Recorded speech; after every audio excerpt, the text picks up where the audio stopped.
अस्सलाम वालेकुम, मैं अमदाद सुमरो। सदर आसिफ अली जरदारी 5 रोज़ा दौरा चीन मुकम्मल करके पाकिस्तान वापस पहुंच चुके हुए हैं, लेकिन उनके दौरे के दौरान यानी जब वो चीन में थे तो पीछे पाकिस्तान में उनके घर में क्या क्या होता रहा वो मैंने आपके सामने रखना है, और किस किस को तकलीफ़ हुई उनके इस दौरे की और उनके ख़िलाफ़ जो मुहिम चलाई जाती रही उसके पीछे कौन था। एक तो ये मामला मैंने आपके सामने रखना है। दूसरा, एक बार फिर इमरान खान साहब को कत्ल करने की साजिश के दावे किए जा रहे हैं, इल्ज़ामात आयद किए जा रहे हैं कि इमरान खान साहब को जेल के अंदर कत्ल किया जाएगा। जिस तरह आजकल सीज़न चलते हैं, फिल्म ड्रामा, फिर ड्रामों के भी सीज़न से एक सीज़न 1, सीज़न 2, सीज़न 3, सीज़न 4, ये इमरान खान साहब के कत्ल की साजिश के हवाले से जो दावे किए जा रहे हैं उसका सीज़न 4 है। इससे पहले 3 सीज़न, बड़े सीज़न गुजर चुके हुए हैं, लेकिन ये तीसरा सीज़न और वो शुरू है, और उसके पीछे क्या मकासद हैं और क्या हकायक है उसके पीछे, वो मैंने आपके सामने रखना है।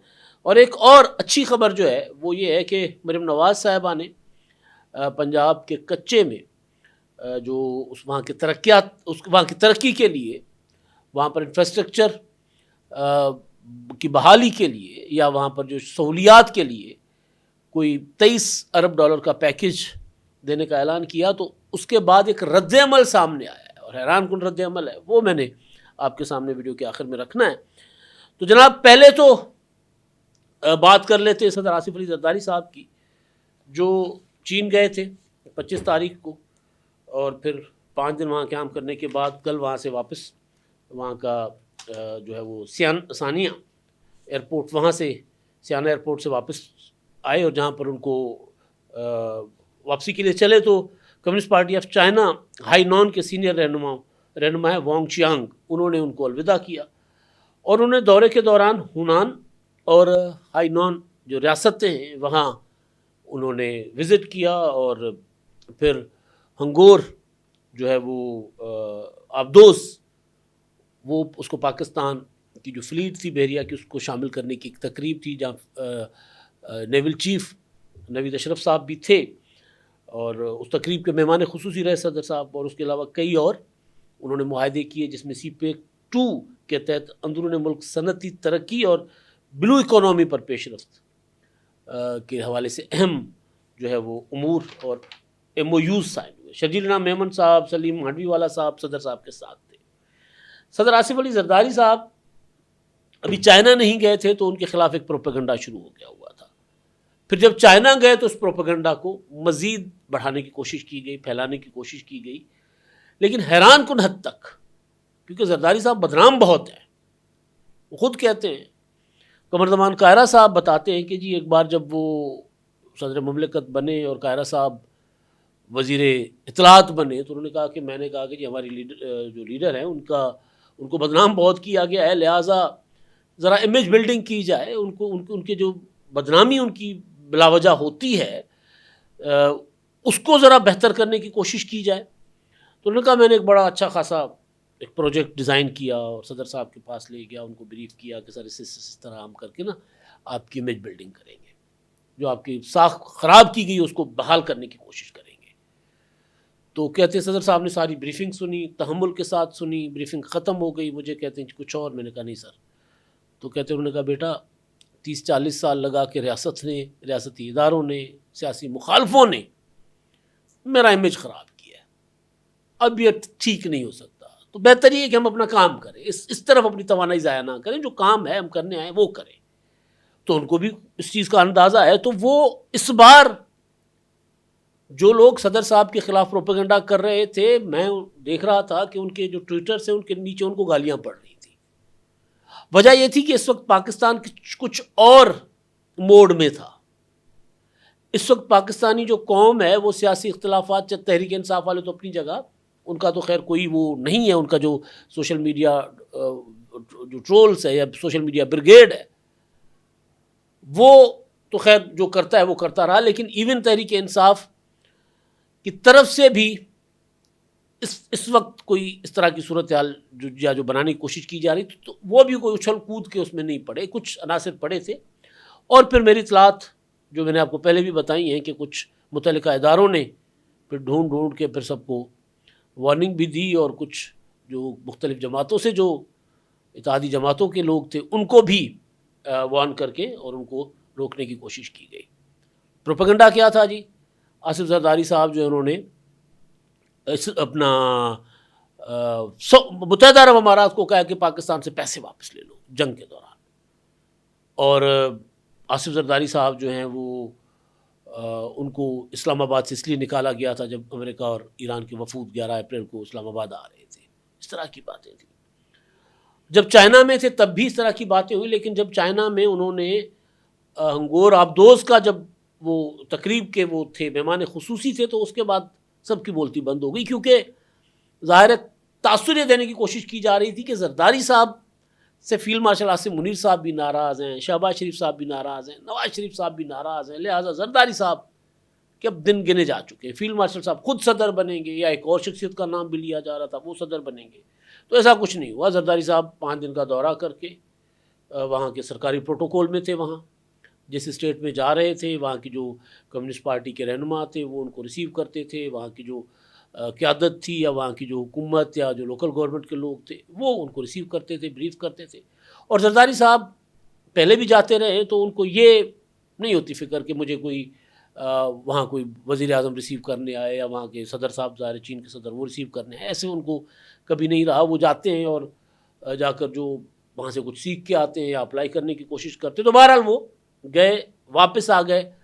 अब आगे क्योंकि वज़ीर आज़म शहबाज शरीफ साहब से उनकी मुलाकात होनी है और पीपल्स पार्टी की क़यादत से उनकी मुलाकातें होनी है। फिर कराची के हवाले से वो जो सोच कर आए हैं या जो MOU साइन करके आए हैं, डिसैलिनेशन ऑफ वाटर, समंदर के खारे पानी को काबिल इस्तेमाल बनाने के जो मंसूबे हैं उन पर वो आगे आकर यहाँ पर अपनी हुकूमत के साथ, जो सूबे में हुकूमत है या मरकज़ में हुकूमत है उनके साथ मिलकर कोई बड़े प्रोजेक्ट शुरू करेंगे। तो वो आगे चल के पता चलेगा। लेकिन जो प्रोपेगेंडा किया गया उनके पीछे उनकी मौजूदगी में, तो वो इस बार लोगों ने उस तरह उस प्रोपेगेंडा का साथ नहीं दिया।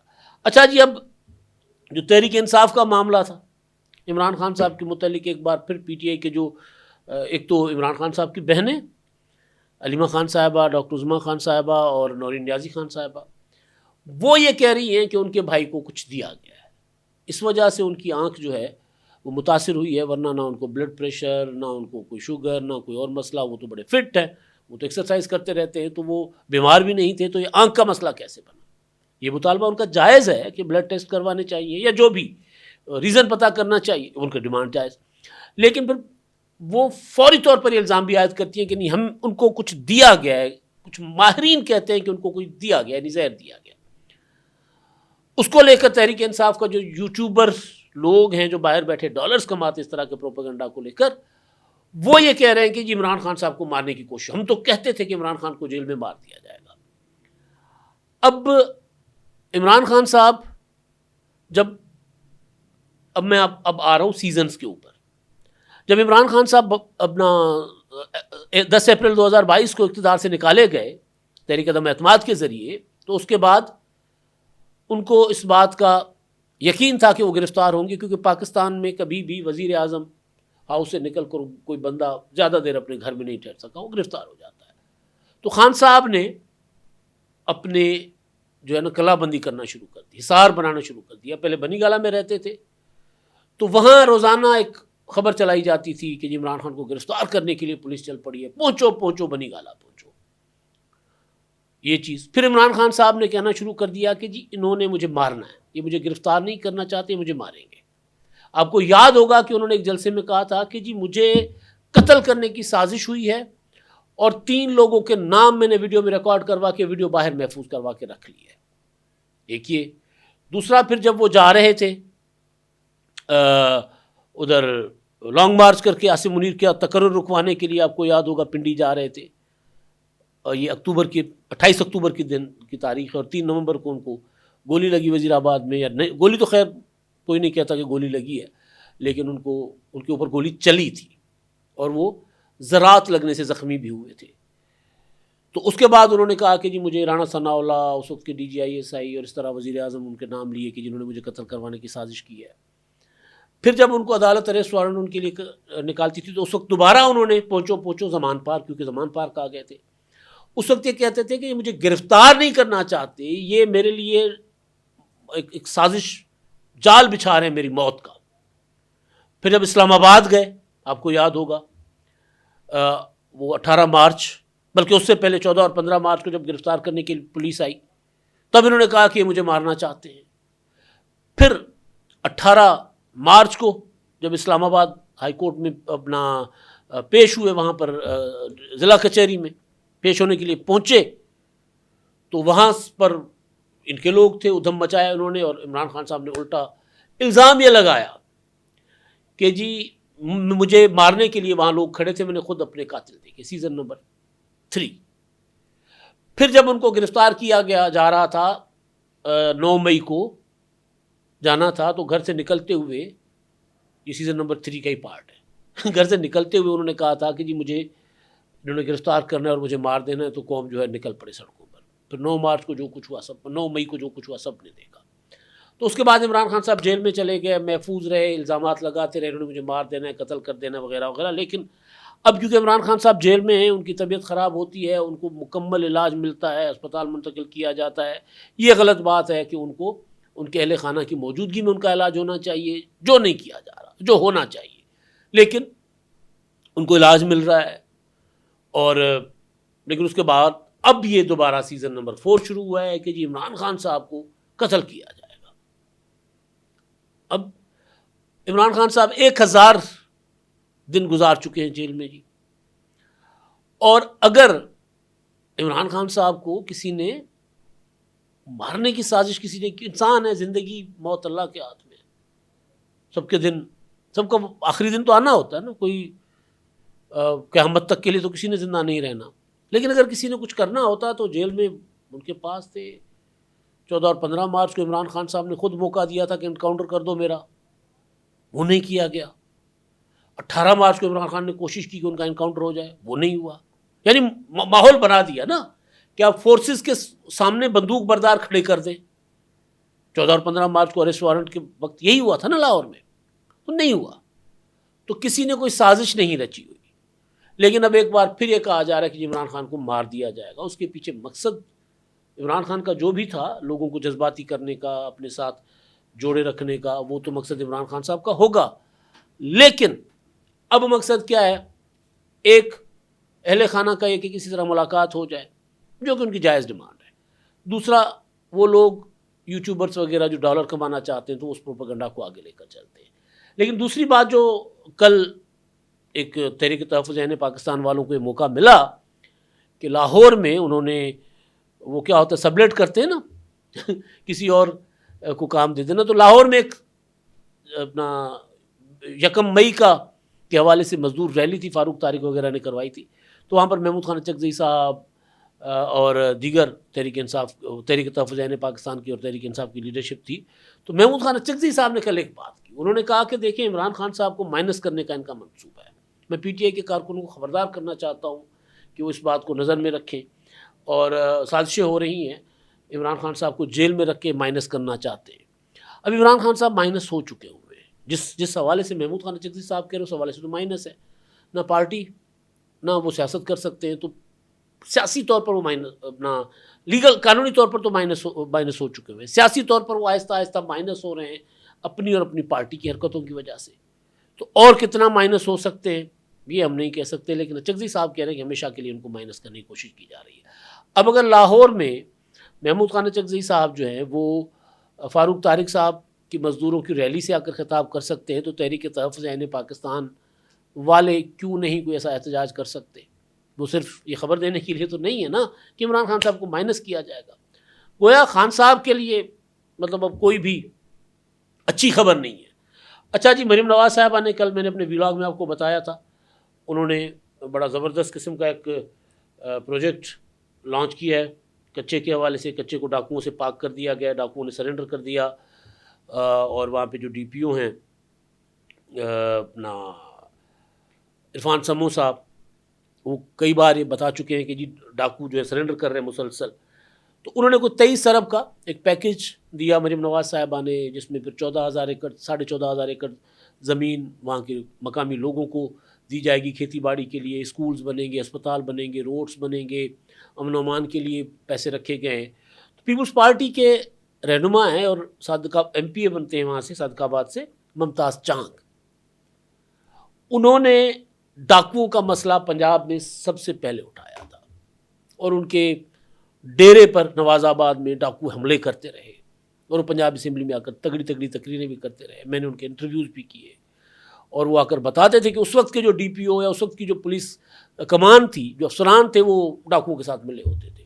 तो उन्होंने बड़ी जद्दोजहद की, फिर वो सारी की सारी जो पुलिस की जो थी कमान थी या अफसरान थे वो ट्रांसफ़र हो गए। फिर इरफान समू साहब आए और अब पंजाब के कच्चे को कहा जा रहा है कि जी वो पुरअमन हो गया। और मुमताज़ चांग ने मरियम नवाज़ के इनिशिएटिव्स को सपोर्ट की है, उसको सराहा है, उसकी तारीफ़ की है कि बहुत अच्छे इक़दामात हैं और उनसे उन्होंने शुक्रिया अदा किया मरियम नवाज़ साहिबा का।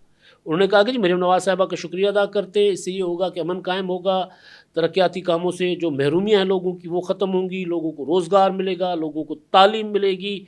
तो लिहाजा उन्होंने कहा कि इस कामयाब उनका शुक्रिया अदा करते हैं।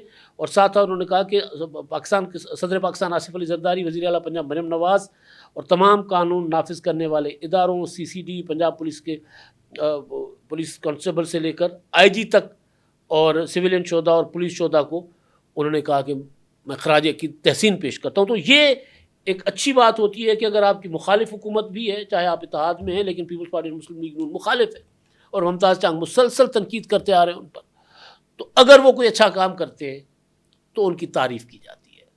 इसी तरह का जज्बा होता है तो फिर काम भी होते हैं और सियासत उस तरह आलूदा नहीं होती जिस तरह इमरान खान साहब करते रहते हैं। तो सियासत फिर सियासत ही रहती है। अब तक के लिए इतना ही। अल्लाह हाफ़िज़। 999 कम्युनिकेशन, डिजिटल मीडिया और यूट्यूब चैनल्स की दुनिया में बड़ी कामयाबियां समेटने के बाद अब वेब न्यूज, वेब चैनल और यूट्यूब न्यूज चैनल की तरफ कदम बढ़ा रहा है, जिसके लिए हमें मुल्क भर में रिपोर्टर्स की जरूरत है। ख्वाहिशमंद हजरात व खवातीन नीचे दिए गए नंबर पर राब्ता करें। व्हाट्सएप +92 309 1226 999।